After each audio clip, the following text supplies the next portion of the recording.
Olá, meu nome é Camila Linde e eu sou graduanda em farmácia na Universidade Federal Fluminense e aluna de iniciação científica no Laboratório de Neurofarmacologia da UF. Orientada pela professora doutora Regina Puglisi, eu estarei apresentando para vocês o nosso módulo Caminhando pelos Neurotransmissores, onde eu irei abordar o sistema colinérgico. Falando sobre o histórico da acetilcolina, Otto Loewi, no ano de 1920, comprovou a existência de sinapses químicas através de um experimento feito em corações de rã. Antes de explicar como foi feito esse experimento, é importante que se saiba que o coração possui dois tipos de inervação. Uma é a inervação simpática, que leva ao aumento dos batimentos cardíacos, e uma inervação parasimpática, fornecida pelo nervo vago, que leva a uma redução dos batimentos cardíacos. Então, como Loewi fez esse experimento? Ele isolou os corações de rã, colocou em uma solução salina e conectou esse primeiro coração a um segundo coração. Esse primeiro coração ele permaneceu com a inervação vagal intacta e esse segundo coração sem essa inervação vagal. Ele estimulou eletricamente esse nervo vago e observou o que já era esperado, a redução dos batimentos cardíacos. E o que ele pôde perceber também? Que houve a redução dos batimentos cardíacos desse segundo coração, onde ele chegou à conclusão de que esse efeito era mediado quimicamente. Na época, Loewi contou que a ideia para esse experimento veio de um sonho, e ele deu o nome a essa substância de substância do vago, que posteriormente revelou ser a acetilcolina, sendo, portanto, o primeiro neurotransmissor a ser descoberto. Algumas alterações no sistema colinérgico já foram relacionadas com doenças neurodegenerativas, como o Alzheimer e o Parkinson. O sistema colinérgico é importante em diversos processos fisiológicos, como no aprendizado, na consolidação de memórias, em respostas imunológicas, onde já se sabe que macrófagos possuem receptores nicotínicos, onde eles vão mediar a resposta imune, assim como em atividades motoras, cognitivas e sensoriais. A acetilcolina é formada através da acetilação da colina pela colina-acetiltransferase. A colina-acetiltransferase é uma enzima que vai sintetizar a acetilcolina a partir do acetil-CoA mais colina. A colina é uma das vitaminas do complexo B proveniente da nossa alimentação e ela pode ser adquirida através de alimentos como carnes vermelhas, leite e seus derivados, ovos, assim como em outros alimentos. E o acetil-CoA ele é proveniente do metabolismo mitocondrial da oxidação do piruvato no ciclo de Krebs. Sintetizada a acetilcolina, ela é armazenada em vesículas sinápticas através do seu transportador vesicular de acetilcolina. E como funciona esse transportador? Aqui nessa figura nós temos uma bomba de próton, onde haverá um gasto de energia, ou seja, de ATP, para que haja um influxo desse próton para dentro da vesícula. E isso será importante para o funcionamento desse anticorte, onde para que haja um influxo de acetilcolina para dentro da vesícula, é necessário o efluxo de dois prótons. Com a chegada de um potencial de ação nesse neurônio pré-sináptico, ocorre o influxo de cálcio para dentro desse terminal axonal, que será importante para as proteínas do complexo SNER, que vão promover o fusionamento da membrana da vesícula sináptica com a membrana do neurônio, promovendo então a exocitose da acetilcolina para a fenda sináptica. Na fenda sináptica, a acetilcolina pode atuar em receptores nicotínicos, que são canais iônicos permeáveis a cádmios, e que possuem uma estrutura pentamérica, como a gente pode observar aqui nessa figura, podendo ser formado por até 5 subunidades diferentes: alfa, beta, gama, delta e a epsilon. Aqui nessa figura a gente também pode observar que há um antiporte, ou seja, o influxo de sódio e o efluxo de potássio. Dependendo das subunidades formadoras desse receptor, também pode ocorrer o influxo de cálcio. Aqui nessa figura a gente também pode observar o sítio de ligação do agonista e antagonista competitivo, que é chamado de sítio ortostérico. Então, quando esses receptores são ativados, eles geram respostas despolarizantes rápidas que são extremamente importantes nas junções neuromusculares no sistema nervoso periférico, por exemplo. Esses receptores possuem esse nome devido à sua alta afinidade pela nicotina, que é um agonista desse receptor. E vale ressaltar que esse receptor ele possui até mais afinidade pela nicotina do que pela acetilcolina, que é o seu agonista endógeno. Falando um pouco mais sobre as subunidades desse receptor nicotínico, aqui nessa figura do lado esquerdo, a representação filogenética simplificada dá origem dessas diferentes subunidades. Aqui do lado direito nessa figura, nós podemos observar que esses receptores nicotínicos eles estão presentes tanto no sistema nervoso central, como nos neuronais homoméricos e os neuronais heteroméricos, como no sistema nervoso periférico na musculatura esquelética. Esses receptores nicotínicos eles podem ser homoméricos ou heteroméricos. Os receptores homoméricos eles são formados por apenas um tipo de subunidade, enquanto os heteroméricos são formados por subunidades diferentes. Aqui é importante ressaltar que são necessárias 2 moléculas de acetilcolina para ativar esse receptor. Além dos receptores nicotínicos, a acetilcolina pode atuar em receptores muscarínicos, que são receptores metabotrópicos. Esses receptores possuem 7 domínios transmembranares, sendo descritos 5 tipos diferentes, de M1 a M5. Os receptores ímpares M1, M3 e M5 geralmente estão acoplados a uma proteína GQ e, quando são ativados, favorecem a atividade da fosfolipase C, que leva à formação de segundos mensageiros, como o diacilglicerol e o trifosfato de inositol, que leva, então, a uma maior atividade da PKC, que é uma proteína quinase, e à mobilização das reservas de cálcio intracelular. Os receptores pares M2 e M4 geralmente estão acoplados a uma proteína GI, que possuem uma atividade inibitória em relação à via da adenilciclase, que leva então a uma diminuição dos níveis de AMP cíclico, desfavorecendo a atividade da PKA. Os receptores muscarínicos são assim chamados devido à sua alta afinidade pela muscarina, que é um agonista desse receptor. A muscarina ela é proveniente de um cogumelo tóxico chamado Amanita muscaria.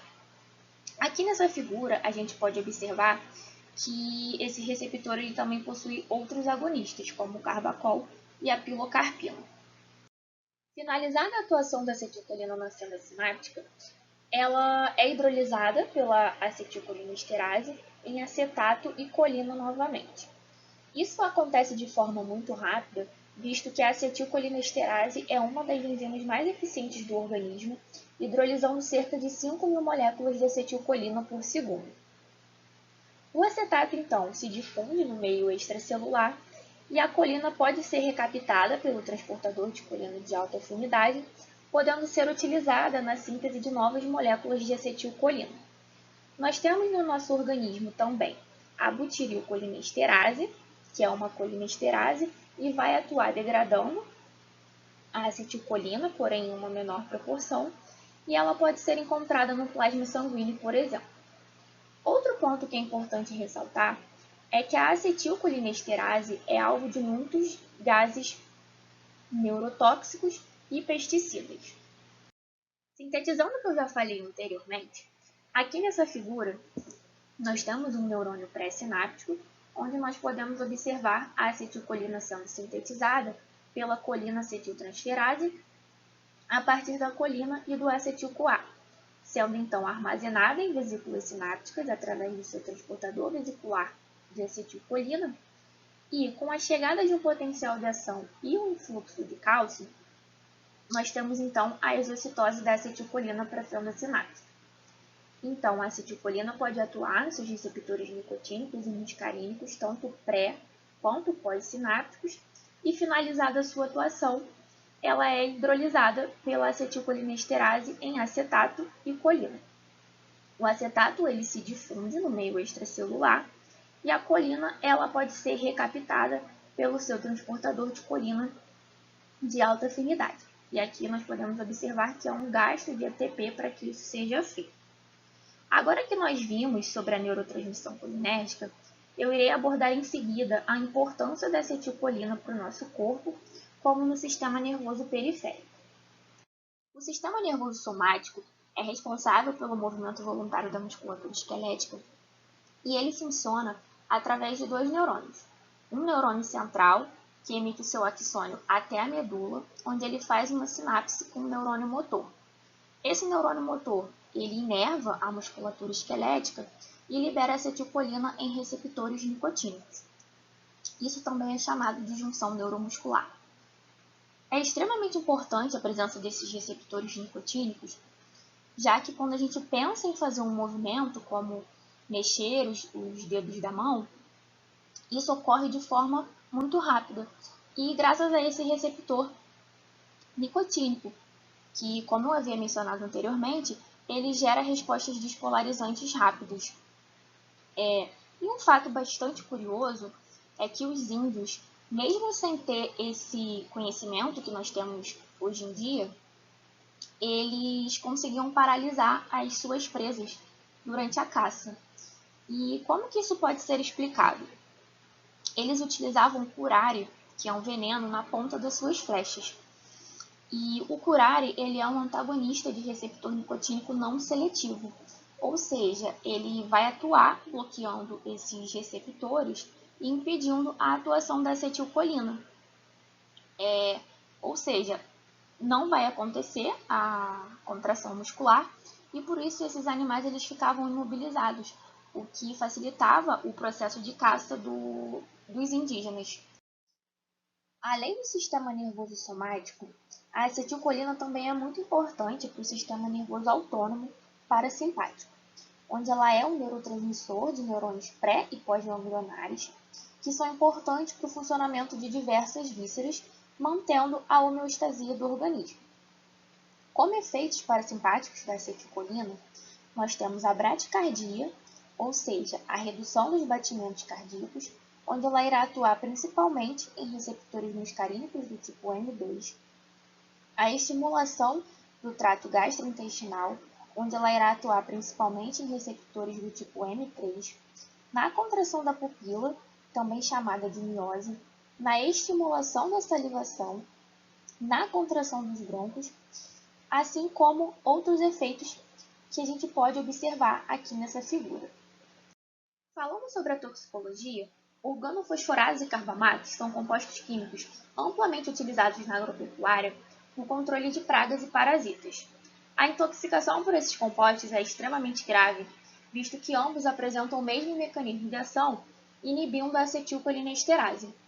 A ligação do carbamato com a acetilcolinesterase é uma ligação reversível, enquanto a ligação do organofosforado com a enzima, após 72 horas, se torna uma ligação irreversível. Então, ao inibir a acetilcolinesterase, a acetilcolina permanecerá por um longo período de tempo na fenda sináptica, levando a uma síndrome colinérgica, ou seja, aos efeitos parasimpáticos exacerbados. Então, quando ocorre uma intoxicação por esses compostos, nós temos os seguintes efeitos: os tremores musculares, a salivação intensa, como eu já havia mencionado anteriormente, a miose, vômitos e diarreia, mostrando que o trato gastrointestinal está bastante ativado, assim como a bradicardia e a broncoconstrição, que vão levar a uma insuficiência cardiorrespiratória, podendo levar o indivíduo à morte. Então, caso ocorra a intoxicação, é importante que seja administrada a atropina. A atropina ela é um antagonista de receptores muscarínicos, então ela vai bloquear esses receptores e aliviar esses efeitos parasimpáticos exacerbados, e que posteriormente seja administrada para lidoxima, que vai aliviar esses efeitos neuromusculares, e ela também é responsável por desfazer a ligação entre esses compostos e a acetilcolinesterase. Então, além do sistema nervoso periférico, a acetilcolina é muito importante para o sistema nervoso central. Bom, o nosso laboratório de neurofarmacologia estuda o desenvolvimento do sistema nervoso central e um dos modelos de estudo utilizado é a retina de aves embrionária. Nós estudamos, então, a importância dos neurotransmissores e como certas drogas podem influenciar o desenvolvimento, como a cafeína e a nicotina. Então, como a acetilcolina está relacionada ao desenvolvimento da retina? Durante o período embrionário, a retina não recebe nenhum estímulo externo. E para que haja uma correta organização morfofuncional desse tecido, são necessários estímulos mesmo durante o seu desenvolvimento.